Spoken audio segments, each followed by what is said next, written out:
Azure Functions. Now, Azure Functions are based on the serverless architecture.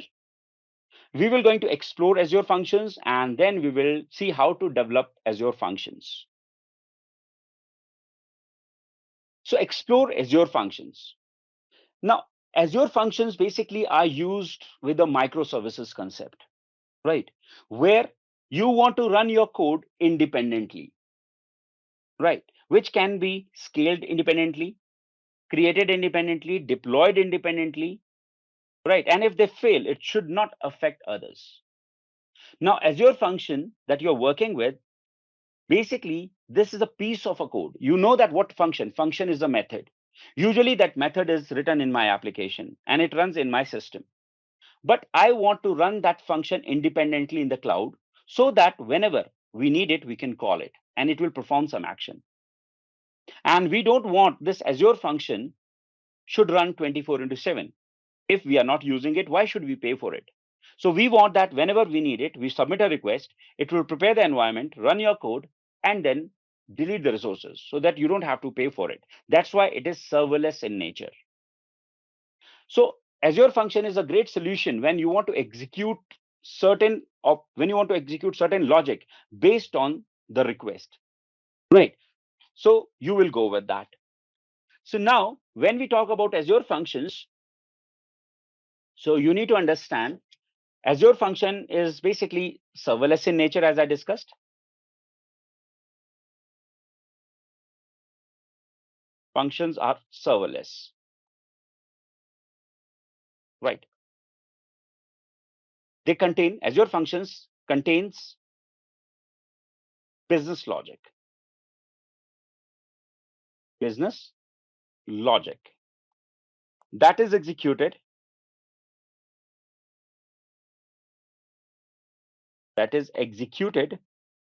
based on the request. Now, if you want to understand the Azure Function, we need to understand the components of it. What are the components of Azure Function? So first thing, you need to understand what is Function app. Function app is like a parent container where functions are created, right?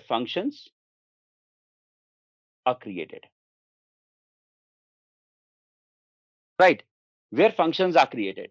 Now, when I'm talking about this function app, it provides the environment, right? Environment. It provides the environment for my functions, right? For my functions, like which operating system you need, which runtime you need. And internally, based on the requirement, it will create resources for you. Then we have functions, right? Functions. It is a actual code, actual method. It is actual method or code that we need to work with, which contain a business logic. Now, when I'm talking about functions, so we need to understand how this function works, right? What are the various features of functions, or what are the main components of it, right? Now, every function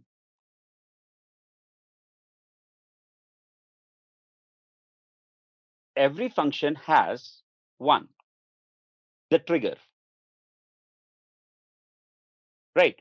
It is an entry point. Trigger, it is an entry point. It is an entry point which specify when to execute. It specify when to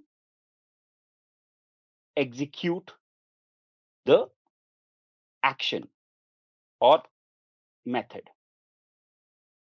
And every function has a method which contain business logic, which contain business logic. So when trigger is fired, it will going to call a method. Now, whenever you're calling that, every method might take, it is optional. Every method has bindings. bindings. It is optional. And bindings are input and output parameters. Input and output parameters. So it might be possible that when I want to call this method, I want to pass some data. So that is the input parameter. And this method should return the result to me or to the caller or to the some service, right? So that is output parameter, but it is optional, right? So these are the three main things which we need to understand. Obviously, we have some settings as well, which we will be talking later. Now, triggers basically are of three types, right? When I'm talking about triggers, we have three type of triggers. The first is event-based, event triggers. Second is HTTP trigger. And third is schedule trigger. Schedule trigger. Now, it depends how I want to call my method. So this is my method. I want to call it. So if I say schedule trigger, means I will create a schedule that I want to call this method every Monday at 5 p.m. So that is a schedule. Or maybe I want to call it after every 1 hour, right? So that is schedule. HTTP trigger and event triggers are different. Event triggers are basically, I have a source like blob storage. So when I want that when item is added, so trigger is when item is added in blob storage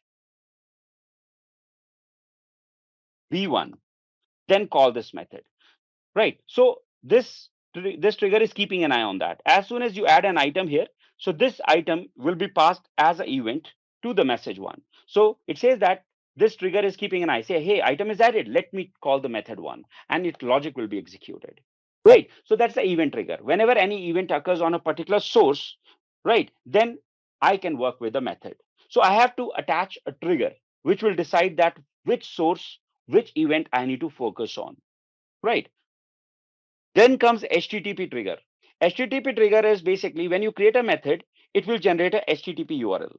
So if I need to invoke this method, I have to call this HTTP method or HTTP URL forcibly. Let's say in my website, as soon as a person sign up. So when click sign up, when a sign up process is completed, when user gets signed up, I will hit that HTTP URL. So it will going to call this. And here I will send an email to that person. Hey, welcome to the community, right? So HTTP trigger is a trigger is type of a trigger which is helping me to call my functions forcibly, right? Whenever I need. So these are the three type of triggers that we have. So once you are good with that, I'll give you a small example. So I was creating an application. That application was in C sharp and it was about the college management. And there was a form called student registration, in which I was asking the name of a student, age, and other things. And there was a browse button where they have to select a photo and then I have an option to save. So when I'm saving it, when I click on save, so this information was saving it in the DynamoDB or Cosmos DB, let's say Cosmos DB, and the image was stored in a storage account blob blob service, which is called container one. So there is a container one which where I was storing it, right? So when I created it, people were storing that information with images like JPG, PNG, and everything, right? It was working fine, but my customer called me. He says, Sachin, no, only JPG images need to be stored. So I forced them to upload only JPG image, right? Then for that, I have to change my code. But after some time, they say, no, you can't force them. Allow them to add anything, but you have to convert it. So what I did is, instead of changing my code again and again, I removed that logic here and I haven't touched it. I say that, yes, you are allowed to upload anything, JPG, PNG, but I created a Lambda, I created a Azure function. Azure Function 1. And I added a trigger that is when item is added in container 1, this one, then call this function. And here I have written a logic to convert image. If it is not of JPG format, then convert that and save it in a container 2. If it is already the same, then directly copy it without converting it. Right. So now my task is simple. Right. As soon as people upload the photograph, it will call the function. Function will see if it is not of JPG format, it will convert that and save it. If it is already JPG, it is directly saving it. Now the beauty is that if one day 100 students are uploading the photograph, my function will run 100 times. If next day nobody is calling it, nobody is registering, so this function will not call. Right. So that's the beauty. And secondly, if this function takes hypothetically 2 minutes, so on the first day, 100 people upload the photograph. So this function took 2 minutes for each time. So 100 into 2, 200 minutes. So I have to pay for only 200 minutes. Next day, nobody is calling it. So I don't have to pay anything. Third day, maybe 20 people registered. So 20 into 2, I have to pay for 40 minutes. Right. And after completing the task, it will delete its instance so that you don't have to pay for it. So that is the beauty of your Azure Functions. Now, when I'm creating a Azure Functions, as I told you that we have to start with the function app. Function app is the parent container. And there I will specify in which language I want to create my function. It can be Python, it can be .NET, it can be Java. I can define that. Now, I have to choose a plan. When I'm creating a function app, right, I have to choose a plan. Okay, let me go back. Function app. I have to choose a plan. Now, the consumption plan is the default one. So I have plans. If I'm choosing a plan, so there are 3 plans available. One is a consumption based,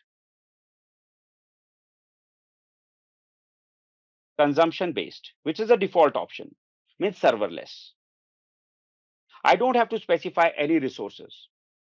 Right. Whenever the request will come, it will prepare the environment, run my code, and whatever resources it has created, I have to pay for it. But it has a limitation that your code should finish in maximum 10 minutes. If your code needs more than 10 minutes, then it will fail. So consumption-based model is not good for that. So I have other 2 options. App service plan, like what I did it before in web app. So I will create a web app service where I will run this code. So it internally use a web app service. So there is no such limit because it is creating a VM which is running 24 into 7, right? So it is expensive because if you are not calling the function which is there, you are still paying for the VM because it is running 24 into 7. But the benefit is that there is no limitation. And unfortunately, we cannot put my resources in a network. It is publicly accessible. Now, third option is premium plan. Premium plan basically is just like your consumption based model, but it keeps your instances in warmed up stage, as well as there is no limit. There is no maximum limit, right? That your function should finish in 10 minutes. No maximum limit. Maximum limit. You can use network as well. You can put your resources in virtual network, right? So by default, the default setting is 320 minutes. Default setting is that your code should finish in 320 minutes. But if you want to change it, there is no upper limit for that, right? So that is the idea behind consumption-based app service plan and the premium plan. And once your function app is created with that plan, it knows how to create instances into it, right? And how to work with that. If you are working with consumption-based model, scaling is automatic based on the number of requests. You don't have to think about it. But when you're working with the app service plan, again, auto scaling is done based on the plan that I have done. We have seen it before, like vertical scaling or horizontal scaling. We have to configure that. So that is the idea behind your function apps. So as I discussed with you, that function apps contains function, and this function can be invoked by various services like notification hub, event grid, event hub, cosmos db, right, storage, service bus, and so. And they can also act as a destination. Means once Azure function has completed a task, it wants to send the results, so it can forward that result to service bus, storage account, Cosmos DB, Event Hub. So most of the services act as a destination. Now, logic apps basically is another concept which basically is like a workflow. It is more complex than functions because logic app has the ability to call more than one functions or more than one services in a systematic order from top to bottom approach. Right, it is a complete business scenario which you can design it graphically, but Azure function is one specific task that you need to perform. Right. And Azure functions are purely designed in code. Azure and Logic App is a declarative, means you can use the XML file to generate that, or graphically, basically, you generate it and JSON file is created behind the scenes. So it will give you a GUI to create this Logic App. And behind the scenes, it will create a JSON file. Connectivity. If you want, your Azure function can talk to other services, right? Maybe storage account, SharePoint, Gmail, anything. So you have to write a logic in that. But in Logic App, we have connectors available. Predefined connectors are there. More than 450 connectors are there that you can use to connect to different services without writing any logic. Right. Actions, as I discussed with you, you can write any logic to communicate with any services. But Logic App use actions available in connectors. Like Teams, I use a Teams connector. So it has actions like post a message to the team, read the messages from the team. It is ready-made. But in Azure function, you have to write a logic. Right. In functions, you have to enable the application inside to see what is happening inside. And Logic App, by default, works with the monitoring log. You can monitor the logs that it is sending to the monitor service. So we have some differences between them. Right. Our focus is on Azure functions at present. Again, web jobs, they are comparing it with web jobs. Web jobs are like backend services which are running on virtual machines. Right. So functions are serverless, but web jobs are not serverless. They need a VM to run that. Functions can be tested in a browser, but web jobs cannot be. And web jobs are running 24, needs a server to run 24 into 7. So we have to pay for it, idle resources. But functions, we pay for what we are consuming. Right. So how to trigger the functions with the timer, with the events, with the HTTP based. But web jobs, if we talk about, it works with the timer, schedule, and the events. We cannot call them. HTTP trigger is not allowed. So I told you about the plans, right? So when I'm working with the Azure functions, we need to create a function app where we can choose one of the plan, consumption-based, premium, or dedicated plan like app services. It is these two are serverless, right? But it is most expensive one out of three. Premium plan is the most expensive one, right? And there is a limit, that is your code will finish maximum in 10 minutes. Default value is 5 minutes, but you can change it to 10 minutes. Premium plan and service is 320 minutes is a default, but you can set to maximum. There is no maximum limit. No maximum limit, right? Premium plan will also allow you to allow your function to be deployed in a network, virtual network. But dedicated plan or consumption plan does not have that capability. Additional options, like I told you, if you don't want to use dedicated plan, right, virtual machines, you can go with the app service environment or clusters, Kubernetes, to deploy it as a containerized application. Hosting plan, like consumption, premium, and dedicated, will decide how it will going to scale. Premium and the consumption based automatically scale it based on the resources, how many requests are coming. But dedicated plan, you have to scale it automatically. You have to scale it with the help of auto scaling rules, like what we have just seen it before, right? So Azure Virtual Network connectivity is only available in premium plan. It is not available in any other plan. I discussed about the three I explain you consumption based, premium, and dedicated plan. Now, function app timeout duration, as I discussed with you, right? That you have the consumption based model with the 5 minutes at default, maximum 10 minutes. Your code should finish maximum in 10 minutes. Premium and dedicated 302 is the minimum is minutes, that is default, but you can change it to any number. There is no maximum duration associated with that.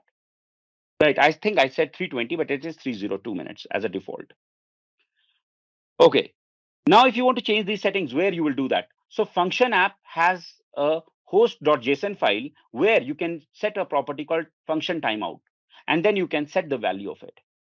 So whatever plan it is using, consumption, premium, or dedicated, that setting will affect that plan. Every function app also need a storage account so that it can manage the triggers, it can manage the logging into it. So whatever is happening in the functions, it will be logged, and that can be used in future. So I discussed about scaling. If you are working with the Azure function in a consumption based model, so there is a scale controller, right? So whenever request goes to the scale controller, so it will decide what plan you are using. If you are using consumption based model, it will going to add instances automatically if required. If the function has completed and no more requests comes within that duration to that function, then that function will be deleted. That instance will be deleted, right? Let's take an example. I am there and I can say that I can run for 10 minutes, right? So you ask me a question and I answered it in 2 minutes. And if no question comes within that 2 minutes, so I will go away from here, right? Because I answered your question. Because when you ask question, I'll come. I answered your question, and if nobody needs me, I'll go back. But let's say you called me, right? And I am answering it. But suddenly another person asks question which needs another 3 minutes. So after answering it, I will start working on it, right? So maybe 1 minute is in common, and I'll give 2 minutes more to you. So I will sit here for 4 minutes, and within that, another request comes to me. Then I will wait until that request is completed. And within that, no request will come. Then I will basically delete. I will go away. But it might be possible that I have a limited resources. I can say that, okay, I can handle 3 requests at a time. And within that duration, 3 person have submitted a request. And I'm the one who is answering it. If fourth request will come, the scale controller will automatically create another trainer who will answer that, which is exactly a replica of me. So another instance is created. Right. So how the instances are created, that is automatically in consumption based model, and right, and premium plan. But in case of dedicated plan, you are responsible for deciding how to scale it up or down, right, with the help of rules. So scaling behavior, as I discussed, scale can vary on a number of factors and scale differently based on the triggers and the language you have selected. Right. So you have to specify the maximum instances. You have to think about maximum instances that can be created. So a single function app only scales out to maximum 200 instances. So it means that 200 instances can be created at one time. A single instance can process more than one message. Like I say that I'm a one instance, I can handle more than one instance if I'm there. If I'm there and I'm done, I can handle only 3 requests at a time and I'm already booked. So another instance will be created. Another trainer will come. So maximum 200 trainers can sit with me at the same time, right? And they can handle multiple requests. New instance rate. For HTTP trigger, new instances are allocated at most 1 per second. Means every second they will check that new HTTP requests are coming. Do I need to create another instance or first instance is sufficient?